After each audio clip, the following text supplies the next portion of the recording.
Hi, hello my little darlings. Welcome to Grandma at Pambula's YouTube. I wonder if you watched the Velveteen Rabbit last week and whether you enjoyed it. It's a little bit sad and a little bit happy when the little boy doesn't need his Velveteen Rabbit anymore. The Velveteen Rabbit turns into a real rabbit and runs off into the fields. I think that's really lovely. Anyway, today I thought I would read a Marge in Charge. I haven't read a Marge in Charge for a while. Today I thought I would do Marge and the Stolen Treasure. It was a boring and very hot day. Jakey Pants, my 4-year-old brother, and me, Jemima Button, were both in the garden. He was playing in a big cardboard box, but I could tell he was getting tired and sticky. I was reading my book in the shade. Not a single branch or leaf on any of the trees was moving. There were no clouds in the sky, and despite reading my book in the shade, I was sweatier than a polar bear on a beach. Ding dong! Jakey and I look at each other. We aren't expecting any visitors today, are we? It's your babysitter, Marge, Mummy calls as she heads to the front door. She's going to take you to the pool to meet your cousin Zara for a swim. Yay! I can't do a forward roll or pardon me, click my fingers yet. Can you click your fingers? But I'm really good at swimming. Mummy thinks that I could be part dolphin because I can hold my breath underwater for so long. But wouldn't I be grey or have a fin if I was a dolphin? Jakey refuses to put his face underwater at all, or at least he used to. We race inside. I am so excited. Marge is not a regular babysitter. She grew up in a palace with lots of amazing pets, and she doesn't act like a grown-up at all. Marge, we shout gleefully. She is standing in the doorway, no taller than a Christmas elf. Her hair is hidden in a swimming cap, and she is wearing a pink dressing gown and gold sandals. Lords, ladies and gentlemen, and animal friends, she announces in a posh voice. Archie, our pug-nosed puppy, has appeared and yaps back at her. Prepare to swim with Marjorie Beauregard Victoria Pontefoy. She whips out a pink fan and wafts it in her face. There she is already. I can see her shower cap. Thanks for coming at such short notice, Marge, Mummy says gratefully, and she heads back into the kitchen looking for something. My wombats are competing in the Marsupial Olympics and Camilla Camel is getting a much-needed facial, reveals Marge. So I had the afternoon free, as it turns out. She slides a sparkly key ring into her bag. Mummy and Daddy are looking for their car keys because they have to go to the supermarket. Oh, Daddy's face is red. Jakey, have you hidden the car keys again? He asks, sounding angry. My little brother pretends not to hear. His new favourite game is hiding things. Yesterday he hid my crayons behind the radiator, and last week I was searching for my best purple sock for ages before Jakey confessed that he had buried them in the garden. Mummy was furious when she dug them up because they had a worm on them and I had to wear my sandals even though it was raining. Jakey! Finally, he admits that he's put them in the laundry basket. I am the best hider ever, he whispers to Marge. No, Princess Chantal was the best hider ever. She hid King Eugene's false teeth and they were never found again. Marge whispers that back. He could only eat jelly and custard after that, because his false teeth were missing. Yum! I wouldn't mind that, says Jakey. Jelly and custard. Mummy reminds Marge that her list is on the fridge and that we have to behave nicely. As we hug our parents goodbye, I act like I will miss them, but secretly, I won't. Having Marge around is the best fun in the world. As the door shuts, Marge peels off her swimming hat and out flows her incredible rainbow hair. Then she whips off her robe and underneath she is wearing a polka dot swimsuit. Get the list, Marge orders, doing a high kick. Hop to it. There she is in her polka dot bathers. Her rainbow hair. I should colour in her hair, shouldn't I? So it was all rainbow. Jakey mimes diving into a pool and then pretends to swim all the way to the kitchen. When he brings the list back, I read it aloud while Marge fans Archie, who is panting. Poor puppy dog. 1. No swimming without sunscreen or a hat. 2. There are sandwiches and carrots for lunch. 3. The pool is a 10-minute walk away and clean towels are in the laundry. Jake hates carrots, so he takes the list from me and folds it in half, then into quarters. He keeps on folding until it's the size of a marble and he hides it inside a matchbox. Mummy will not like that one bit. Marge flops into Daddy's chair and wipes her brow. I haven't been this hot since I galloped across the Arabian desert on my black stallion. His name was Sebastian Serenado, she sighs dreamily. Oh, he was my first love. Why were you in the Arabian desert, I ask. I was on a royal expedition, of course. What is an expedition? There she is with her first love, her horse. Explorers go out on expeditions to find things out, to peer into unknown corners of the world and discover new animals. Jakey jumps up and down. Can we go on an expedition to the pool? Marge nods enthusiastically. Jemima, you are head of the planning committee. I run for my silver notebook and the biro with the feather on top. What do explorers need to take with them? My pen is poised. We will need... Marge begins. A map! Jakey pipes up. Even though Jakey and I know the way to the pool, Marge doesn't. Marge nods her head and I write it down in my explorer's notebook. A map can also help explorers mark down new places and creatures that they discover in their travels.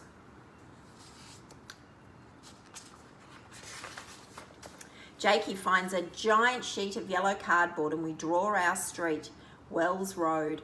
Marge sticks a gold star in the middle and labels it Jake and Jemima's house. I draw a miniature house nearby and mark it Lucy, Theo and Matthew's house. Last of all, Jakey pours green glitter on a dab of glue at the bottom and writes, Pool! Right, the next thing we need is some of Marge's marvellous explorer's lemonade, Marge says, smacking her lips. I don't know if Mummy will be happy when she sees that Marge has emptied all the tulips from the big blue china vase. Our babysitter is filling it with ice cubes and water to use as a jug. We will have to be very careful. Sometimes Jakey accidentally smashes things, like when he used Daddy's special red mug to smuggle dirt in from the garden. But I'm having too much fun making the lemoniest lemonade to worry. We squeeze in lots of lemon juice and then it is ready. Let's taste it. Marge pours us all tall glasses and we clink them together. Cheers! Then she insists that we all link arms and sip from each other's glasses. Oh, but we get in a terrible tangle. There's the map.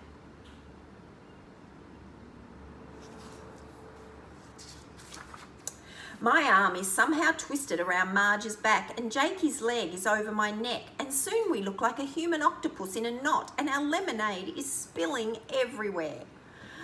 Oh, look. They're all drinking from each other's glasses. It's getting in a twist. I gulp from Marge's glass. Yum. Archie laps up what falls on the floor. Lick, lick, lick. Packing for the expedition takes a little while. I can't find my swimming costume at first. It turns out Jakey has dressed Pete the dinosaur in it and then hidden him in the hallway closet. Then Marge mistakes Archie's dog blankets for the pool towels and packs Daddy's shaving cream instead of the sun cream. I roll up our map and I put our lunch into Jakey's backpack. Around his neck, Jakey is wearing our binoculars. We made them out of toilet rolls so we could spy on our parents during their dinner parties. By the way, it turns out that nothing fun happens at dinner parties. Boring. They're not parties at all. Grown-ups just sit and talk. Ugh, boring. As we leave the house, I grab our butterfly net and we are off. Marge has balanced the big china vase of lemonade on Jake's red wagon. Jakey agrees he will pull it along the street, but he is not so agreeable on the subject of sun cream. There they are, heading off. The vase full of lemonade is in the wagon. I can't believe she used a vase as a jug. I wonder what Mummy would say. It was on Mummy's list. You have to wear it, I tell him. Now my little brother has 2 rules as well as no sand pits, and he doesn't like to share his pet dinosaur. 1, he will never eat crusts, even on pizza. And 2, he refuses to wear sun cream. Jakey looks determined as he shakes his head. No sun cream, ever, he says. I am feeling upset now as I really wanted to go swimming and everything else is ready. I am not crying, but my eyes are starting to feel tickly. Marge sees my face and she thinks for a moment.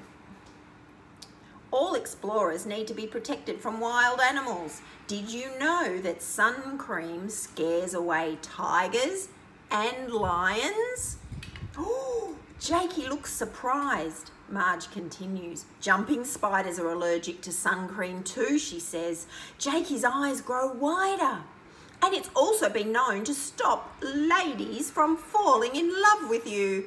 Oh, I want sun cream, called Jakey. He slathers it all over his face, ooh, and his arms and his legs.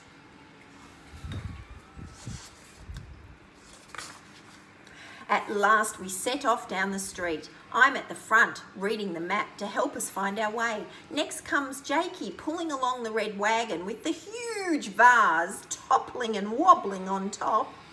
Archie trots behind us. His little paws are moving quickly like he's a baby ballerina. At the back is Marge. She is using the binoculars to look for zebras and exotic plants and singing in her warbling voice. Explorers come from near and far, come by foot or come by car.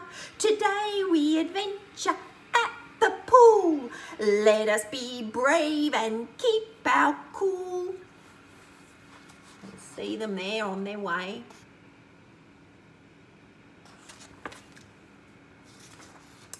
During our walk, we find an ant trail snaking along the pavement and into the long grass. Crouching down and using the binoculars, we manage to spot the ants marching through the blades of grass and up onto a tiny hill. There we discover the hole that leads to their underground world. I peer inside. I would love to shrink down to the size of an ant just for one day to see what it's like. An explorer has to record what they discover, instructs Marge. So Jakey draws a picture on the map and I label it Ant City. And then I take my explorer's notebook out and sketch an ant wearing a top hat. It is really hot and sunny and the red wagon is quite slow on the lumpy pavement. So we flop down outside Theo's house. Theo is Jakey's best friend and I am friends with Lucy, his big sister, but she's away at camp. Theo and his little brother Matthew run out to greet us. Where are you going, they ask, eyeing our marvellous supplies. We are on an expedition to the pool, Jakey explains in an important voice. Theo is peering into the vase. Is that lemonade? Marge pours us all a drink. Explorers always share whatever they have on an expedition. When I was in Thailand, I came across an orangutan named Oscar with terribly knotted fur. I shared the last of my shampoo with him. After a good scrub, we combed out every single knot. Marge's face is very serious. When she tells us this, me and Matthew get the giggles. When the lemonade is finished, it's time to be on our way. We wave goodbye to our friends and agree to meet them later at the pool. The wagon is lighter now and easier to drag until Archie, who is too hot to walk, jumps into it and we have to pull him along too. He curls up around the cool vase and goes to sleep. We trundle on down the street. Marge is making bird calls with her hands, but to be honest, she sounds more like an angry chicken squawking. At the palace, we had an official bird whisperer called Augustus. Augustus could talk to any feathered friend, and he once saved 24 magpies. Grandma has to pick something up that just fell down. Hang on a sec.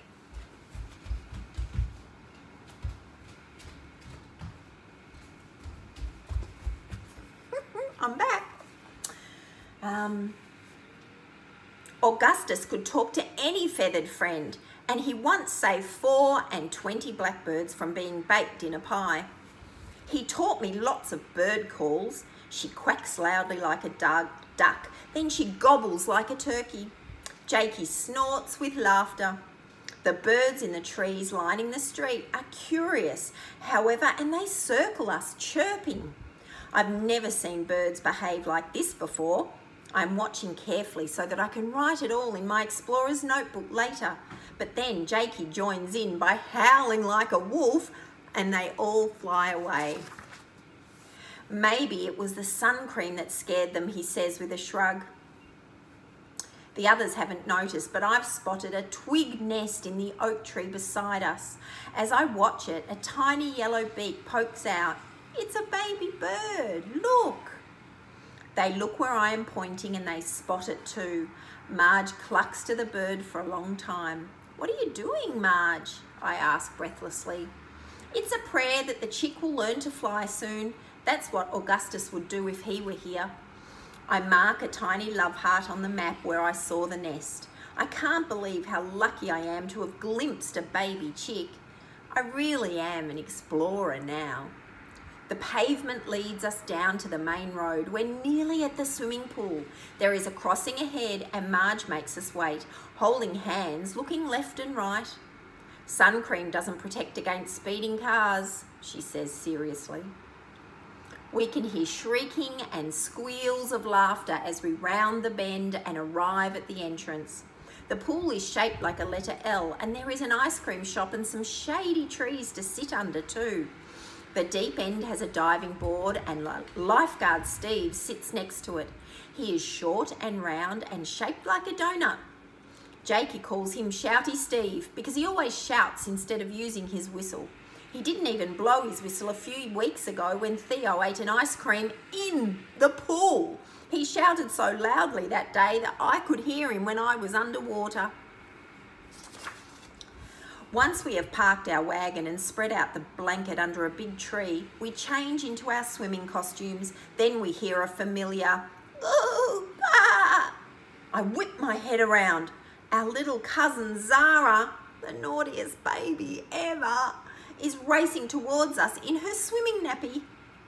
She is wearing armbands and a blue blow-up ring around her middle and flippers on her tiny feet. Auntie Sally looks pooped, huffing and puffing behind her in the sun. Zara only learned to walk recently, so everyone thinks it's an accident when she steps on your toes, but Jakey and I know differently. We think she means it. You're all here at last. Can you take my sweet angel for a dip while I change into my swimming costume? Asks our auntie. There's Zara and the auntie. Zara does look a bit like a naughty baby. She's got that wrong. Zara is no angel. She is a pirate baby who likes to make mischief. Of course, Marge replies. I'll be back in 5 minutes, says my aunt. At the pool, we dangle our legs into the cool water. It feels wonderful on such a hot day, until suddenly I feel a pair of little hands on my back. Zara just pushed me in splash.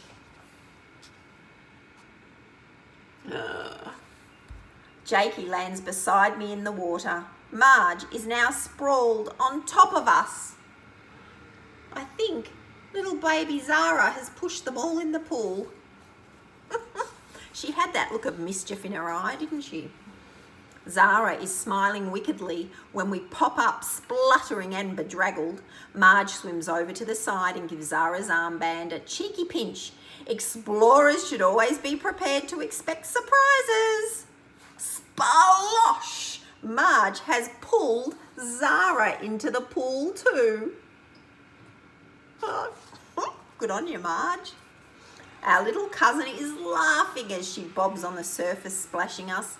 Now Zara thinks this game is hilarious and wants to be pulled in again and again. Each time she kicks her legs and tries to make a bigger and bigger splash. It's fun at first, but after 20 times it gets a bit boring. Did you know that I'm in the Royal Synchronised Swimming Team? Marge reveals, doing a showy somersault. I hold Zara in my arms while Marge floats on her back and shows us her moves. She crosses and recrosses her legs in the air while twirling underwater. She looks quite majestic in her polka dot swimsuit, like a spotted sea lion performing tricks. Then my aunt shows up and takes Zara back. Oh, at last! I'm free to swim in the deeper water. Oh, look at the pool.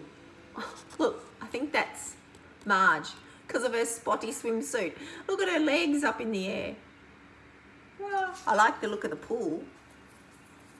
Bye, Zara, we wave cheerfully. I swim over and see my friends Emily and Sarah jumping off the diving board. I wish I had the courage to do that, but I'm scared of doing a big belly flop in front of everyone. Marge suggests that we play Explorers Looking for Treasure. The game means swimming along the bottom of the pool to find coins or anything else that people have dropped in the water by mistake. But Jakey is too scared. He hates getting his face wet. Real explorers go underwater, I explain. Explorers often do things that they don't feel comfortable doing, agrees Marge. That's what makes them brave. Suddenly she has an idea. We watch as she darts over to her bag and comes back carrying a pair of strange-looking goggles. These are my flying goggles, she tells us, stroking them wistfully. When I flew over the Atlantic Ocean in my twin-jet plane, Aviator Marge the Fourth, I used these goggles to keep the bugs from getting stuck in my eyelashes. All pilots need goggles, and sometimes explorers need them too. Jakey and I are gobsmacked. Marge is the most amazing adventurer ever. I help adjust them to fit Jakey's head, and would you believe it, he ducks underwater and gets his face wet, and he starts to swim. I'm so proud of him. I can't wait to tell Mummy and Daddy. I show Marge my attempt at synchronised swimming, which is less majestic, sea lion, and more wriggly squid, whilst Jakey uses the goggles to look for fish. Then together we search for treasure at the bottom of the pool. Jakey and I find 2 coins, a single pearl earring and a hair clip with an orange plastic flower on the side. We take our pretty trinkets up to the surface, making a little pile on the side of the pool to take home. When I come up for air again, I look over at Emily, who is now on the diving board doing a beautiful swan dive. I wish I could swan dive from the diving board or even do a regular dive from there. I've practiced lots of times from the edge of the pool. Marge is watching me. Do you want to go on the diving board? She asks. But I shake my head. What are you afraid of? You are my bravest explorer. Everyone will stare at me, I stammer. I don't know if I can do it. Her eyes light up and she swims over to me. I have a plan. Marge is going to create a diversion. A diversion means that she will make lots and lots of noise at one end of the pool so everybody will look towards her. At that exact time, I will try a dive from the diving board without anyone watching me. My heart is thumping like crazy, just imagining our plan in action. Jakey is happy because Theo and Matthew have arrived. Matthew is scraping our butterfly net along the bottom of the pool to try and recover even more treasure. Marge and I have worked out a special signal. When I tap my nose twice, she will begin the diversion.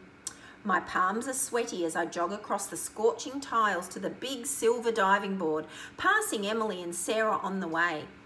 As I climb up the stairs, I feel so nervous, as just before the same way that I felt nervous before the spelling bee. It's not too high and the water looks blue and inviting, but everyone is staring at me. I inhale deeply, then I look over to Marge and I tap my nose twice. It's time for her diversion. She gives me the thumbs up. Then she makes a very loud oinking pig sound and starts thundering towards the water, shouting, "Boom, boom, bee!" Marge leaps off the side of the pool and crunches her body up and hurls herself like a cannonball. She soars through the air and into the water, creating a massive splash. I hope Zara is watching. Quickly, I grip my teeth in determination and I put both my hands into a clap position and I tuck my chin to my chest and I dive neatly into the water. There's Marge doing a big bomb into the water, and there's Jemima doing a dive from the diving board. It feels so soothing in the cool pool. I pop my head up proudly. I can't believe it, but I did a dive from the board, all by myself. No one has even noticed. They are all still so shocked and spluttering from the tidal wave created by Marge's massive dive bomb. Lifeguard Steve is totally drenched and his face is turning pink to flaming red. For the first time ever, he blows his whistle. He must be... That wasn't very good. That was better. For the first time ever, he blows his whistle. He must be very angry. His cheeks are purple and bulging like a giant hamster. Steve points to Marge and he shouts, "You, kiddo, out of the pool!" Marge looks at me and taps her nose proudly as she pulls herself out of the water. Her bottom has eaten her swimming costume, so everyone laughs because they can see her bum. As she heads over to the lifeguard, Steve is telling her off. I can see Jakey getting out of the pool too and standing up for Marge. I think he's also explaining that she isn't really a child, but she's our royal babysitter. I am astonished by my bravery that I quickly clamber up to try another dive, making my body even more streamlined by tucking my elbows in. I don't mind that everyone can see me now as I do another swan dive into the water. Swoosh! There's Lifeguard Steve blowing his whistle. I spend the rest of the morning trying different dives from the board. I can do a pencil dive, a starfish dive, and a duck dive. Marge watches, giving me marks out of 10 for each one until it's lunchtime.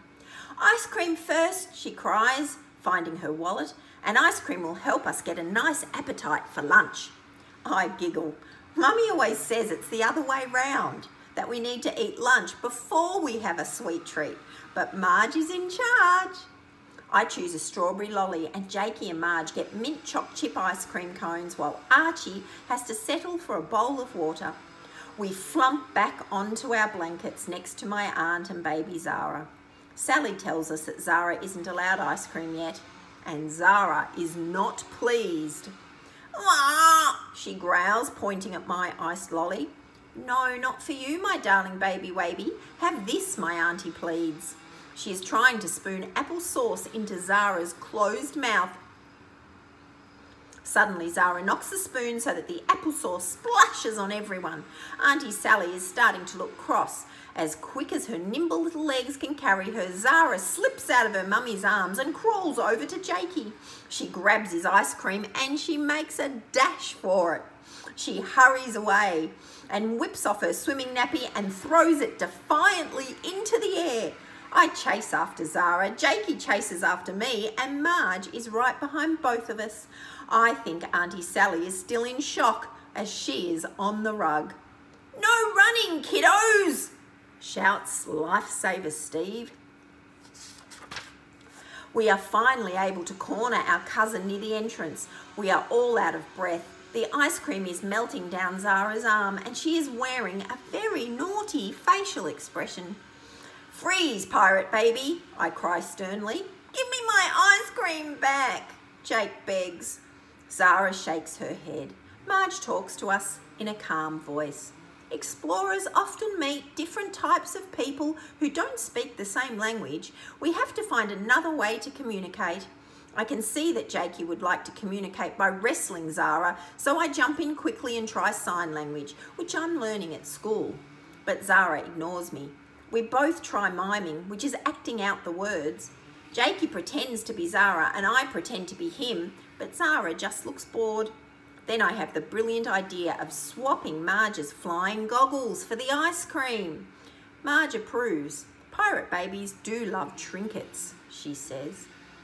Zara hands the ice cream over and puts Marge's goggles on. She looks like a big-eyed frog, but at least she is happy. At last, we all trudge back to the blanket. I am pooped. Explorers often climb high trees so they can escape from wild animals and watch their enemies from afar, Marge whispers to us. "Oh, good idea," says Jakey. Zara is definitely a wild animal. First though, Jakey and I need to hide our treasure. I lift up our blanket and dig a little hole in the ground. Then we wrap the coins and other bits up in our sandwich wrapper. We bury the precious package under the rug and we put the blanket back on top. "X marks the spot," says Marge. So I take out our map and I mark the hiding place with a giant X. Luckily, the tree we're sitting under has a wide base and long branches that are easy to swing onto. The leaves are like tiny umbrellas shading us from the sun. It's cool and dark up here.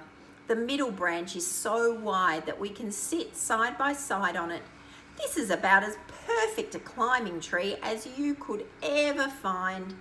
Marge swings back down and up again, fetching our lunch. There they are up the tree. Jake looks suspiciously at the carrots until Marge reminds him that explorers can't be picky eaters, and then he gobbles everything up. Mummy will be so pleased. From my high vantage point in the tree, I can see Lifeguard Steve climbing down from his chair. "Someone has stolen my whistle," he shouts angrily. "Whoever has taken it, please give it back." I see the tops of everyone's heads bobbing and weaving as they start searching everywhere. I wonder to myself if Jakey has hidden it. I'm about to ask him when I spot Mummy and Daddy over by the entrance. Whoopee! I never realise how much I have missed my mummy until I see her again. Auntie Sally and Zara are making their way over to greet them. We race down the tree as fast as we can, and together with Archie, we run over for a hug. Mummy goes to kiss Jakey, but he pushes her away. "I've got sunscreen on," he says. "Mummy, you can't fall in love with me today." She laughs. "I can swim underwater now too," he brags, but only with Marge's flying goggles. "How was your swim, Jemima Dolphin?" Mummy gives me a cuddle. "Guess what?" I say shyly. "I dived off the diving board all by myself." Mummy and Daddy cheer loudly and Daddy ruffles my hair. "Well done, Jem." "The children are truly fearless explorers," Marge adds, looking proud and sensible with her rainbow hair hidden under her swimming cap. Is this really the same person who bombed into our pool, oinking like a pig an hour ago? I think to myself. Our parents explain that it's time to go home now, so we need to fetch our things. Sally and Zara are going to walk with us. "I want to show you our treasure first," Jakey says. "We found it at the bottom of the pool." I unroll our map to show them the X. This is where it's secretly buried. We head off back to our camp under the shady tree to dig it up. But when we lift the blanket, the hole is empty. All our treasure is gone. Jakey and I stare at each other, open-mouthed. Someone has taken our loot, but who? Nobody knew it was there. I look at Marge, who looks just as shocked as we are. Daddy says, we don't have time to search for it, but he promises that we can find more treasure the next time we come swimming. So we all walk home together. Jakey and I tell our parents about having a picnic in a tree, and I show Mummy the drawing in my explorer's notebook. She really likes the one that I did of the ant wearing a top hat. No one even asks why we are dragging a big blue china vase behind us in the wagon. Mummy is probably just relieved that Jakey didn't accidentally smash it. When we get back to our house, it's time for Marge to head home too. She gives us a big hug as she rummages inside her handbag and brings out her sparkly keychain. But the car keys are no longer on it. Jakey, have you hidden Marge's keys? Daddy's eyebrows are raised, but my little brother shakes his head. Slowly, it dawns on me. I know who stole Marge's keys. I glance at Jakey, and we both turn towards the one person we know who could steal the treasure. Zara, the pirate baby. Zara giggles, and we notice that behind her back she's hiding her swim nappy. I can see that Mummy suspects her too. Please, can I have that? Mummy tries to prise the nappy from Zara's grip, and she resists. A tense tug of war follows, which Mummy finally wins. She opens the nappy. Marge, Mummy, Daddy, Sally, Jakey, and I all gasp. Oh! Inside her swim nappy is all of our treasure, including the orange plastic flower clip, but also Marge's keys with her magical flying goggles, and last but not least, Lifeguard Steve's whistle. You can take the baby off the pirate ship, but you can't stop her hunting for treasure. Marge chuckles, shaking her head. The grown-ups look a bit confused, but I could not agree anymore. And that is the end of today's story. I really hope you liked it, my little darlings. And the next one we'll be reading of Marge's is Marge and the Wacky Wedding. That'll be interesting. We're making our way through our big book. Look how big it is. And we're all the way up to here. So we're getting there. Grandma loves you so much. Sending you lots and lots of hugs and squeezes and lots of kisses on your faces. So many kisses that if I was there, you'd be going, Grandma, stop it. But I couldn't help myself because I'd have to be kissing you. Anyway, I love you so much. I hope you enjoyed today's story. And if you did, give me a thumbs up and press to subscribe. Bye.